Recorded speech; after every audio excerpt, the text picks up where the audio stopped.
உண்மையான அரசு அதிகாரிக்கு கிடைக்கும் ஆகச்சிறந்த பரிசு என்ன தெரியுமா?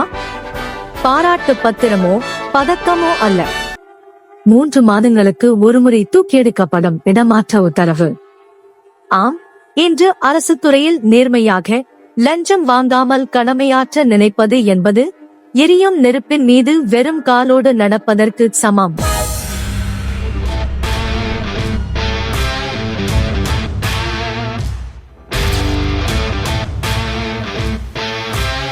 அரசு வேலை என்பது மக்கள் சேவை என்று படித்துவிட்டு வரும் இளைஞர்களுக்கு முதல் நாளே சிஸ்டம் கொடுக்கும் அதிர்ச்சி லேசானதல்ல. லஞ்சம் வாங்க மறுப்பது இன்று அரசு துறையில் குற்றமா அல்லது தியாகமா? இன்று நாம் பேசப் போகும் தலைப்பு நம் நிர்வாக கட்டமைப்பில் மிக முக்கியமான ஒன்று: அரசு துறையில் ஊழல், லஞ்சம் இல்லாத விசுவாசமான பணியும் அதன் பின்னணியில் உள்ள சவால்களும். 1.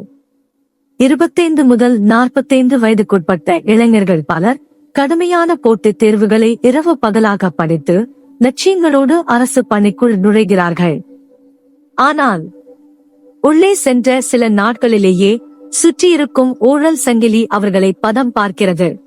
சிஸ்டத்தோடு ஒத்துப்போ என்ற மறைமுக அழுத்தத்திற்கு மத்தியில் ஒரு அரசு ஊழியர் சந்திக்கும் போராட்டங்களை நாம் பார்க்க போகிறோம்.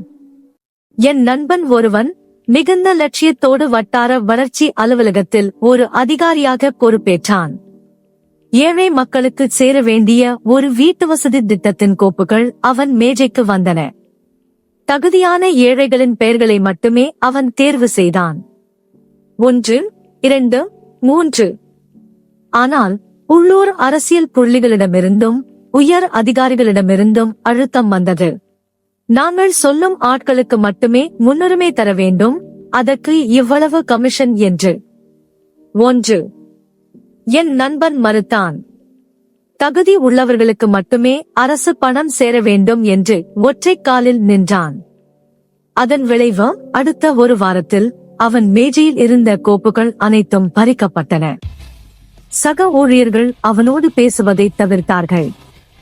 அவரது நேர்மைக்கு கிடைத்த பரிசு ஒரே வாரத்தில் அவரது சொந்த ஊரிலிருந்து 500 கிலோமீட்டர் தூரத்தில் இருக்கும் ஒரு குக்கிராமத்திற்கு தூக்கி அடிக்கப்பட்ட இடமாற்ற உத்தரவு. இது அரசு துறையில் இருக்கும் 3 முக்கிய சவால்களை நமக்கு காட்டுகிறது. 1. அரசியல் அழுத்தம், தவறுகளுக்கு துணையாக இல்லாவிட்டால் பழிவாங்கும் நோக்கில் அடிக்கடி இடமாற்றம் செய்யப்படுதல். 2.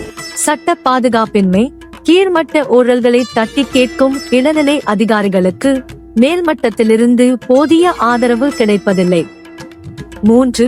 பொதுமக்களின் அவசரம், சில நேரங்களில் பொதுமக்களே கொஞ்சம் காசு கொடுத்தாவது வேலையை முடியுங்கள் என்று லஞ்சத்தை ஊக்குவிப்பது நேர்மையான ஊழியர்களை சோர்வடையச் செய்கிறது. இதற்கு என்னதான் தீர்வு? அரசு துறை முற்றிலும் சீரழிந்து விடுமா? இல்லை, மாற்றம் சாத்தியம்தான். முதலாவது, டிஜிட்டல் மயமாக்கல். ஆன்லைன் மூலமாக மட்டுமே சேவைகளை வழங்கும் போது லஞ்சத்திற்கான வாய்ப்புகள் முற்றிலுமாக முடக்கப்படும். 2. வெளிப்படையான கொள்கை. அதிகாரிகளின் இடமாற்றங்கள் அரசியல் உள்நோக்கத்தோடு இருக்கக்கூடாது. அரசு பணியில் சவால்கள் வரலாம், ஆனால் ஒரு ஏழையின் கண்ணீரை துடைத்து அவனுக்குரிய உதவியை லஞ்சம் இல்லாமல் பெற்றுக் கொடுக்கும் போது அந்த ஏழை வாழ்த்தும் நம் மனநிறைவும் இருக்கிறதே, அதை எந்த அரசியல் அதிகாரத்தாலும் பணத்தாலும் விலை பேச முடியாது. சிஸ்டத்தை மாற்றுவோம், நேர்மையை காப்போம். மீண்டும் மற்றொரு புதிய தகவலோடு உங்களை சந்திப்போம்.